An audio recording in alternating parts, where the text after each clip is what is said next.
Sabe quando uma divindade é projetada para ser aterrorizante? Hoje a gente vai investigar a fundo Bhairava, uma das figuras, sem dúvida, mais complexas e mal compreendidas das tradições hindus.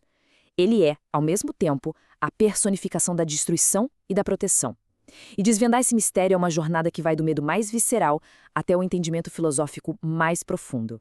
A primeira reação à imagem de Bhairava é quase sempre de choque, talvez até de repulsa. Mas olha, essa reação não é um acidente. Muito pelo contrário. Ela é totalmente intencional e está bem no centro do enigma que a gente vai começar a desvendar agora. Bom, vamos lá. A própria etimologia já confirma essa primeira impressão. O nome vem da raiz em sânscrito biru, que significa temível.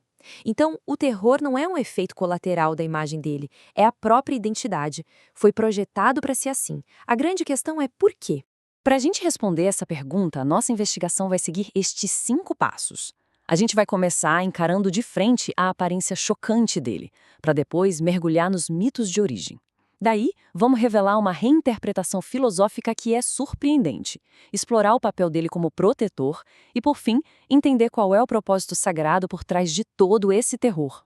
Nossa primeira parada, então, é a imagem, a iconografia.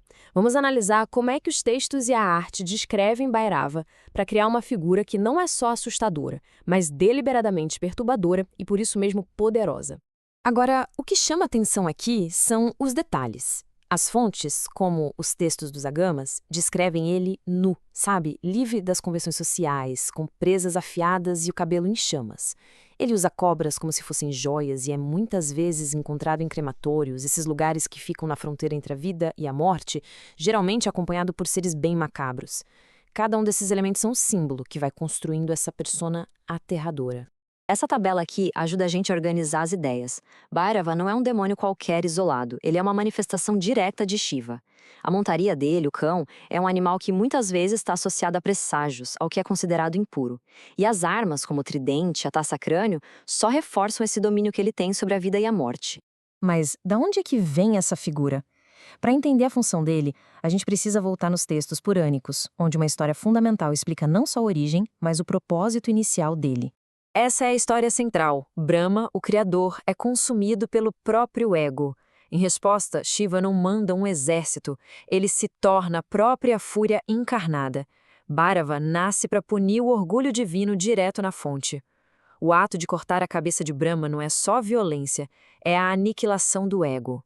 E a penitência que vem depois de carregar o crânio transforma Bhairava num símbolo de expiação. E aqui está o ponto crucial. Mesmo nessa história de transgressão, de violência, os textos não o veem como uma aberração. O Siva Purana o chama de Purna-rupa, ou seja, a forma completa ou total de Shiva.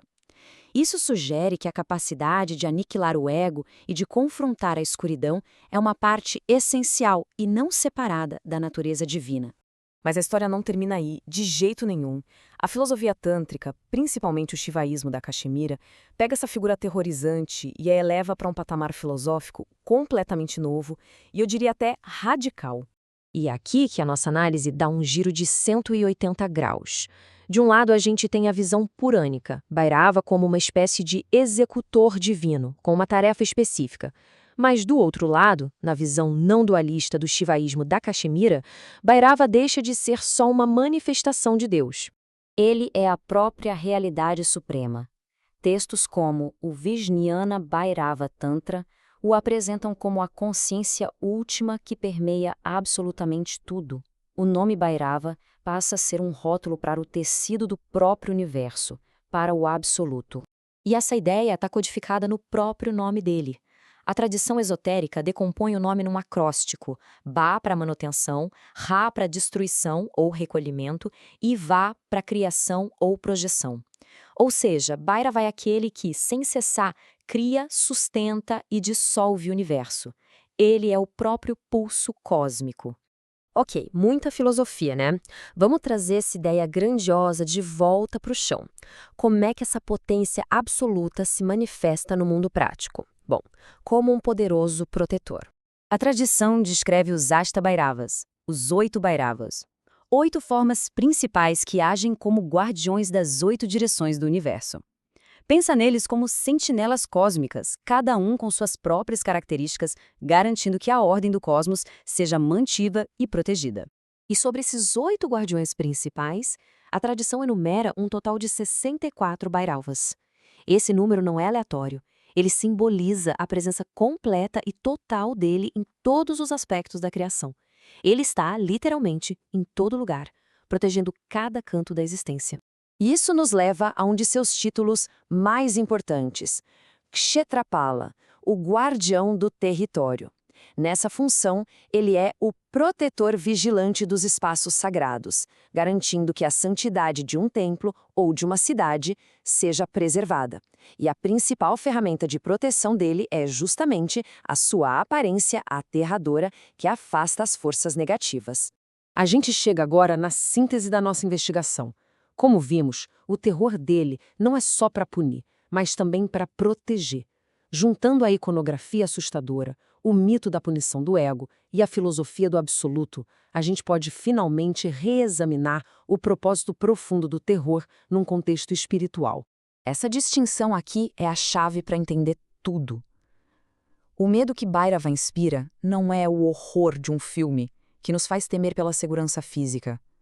É um terror sagrado, uma força projetada para um propósito muito específico.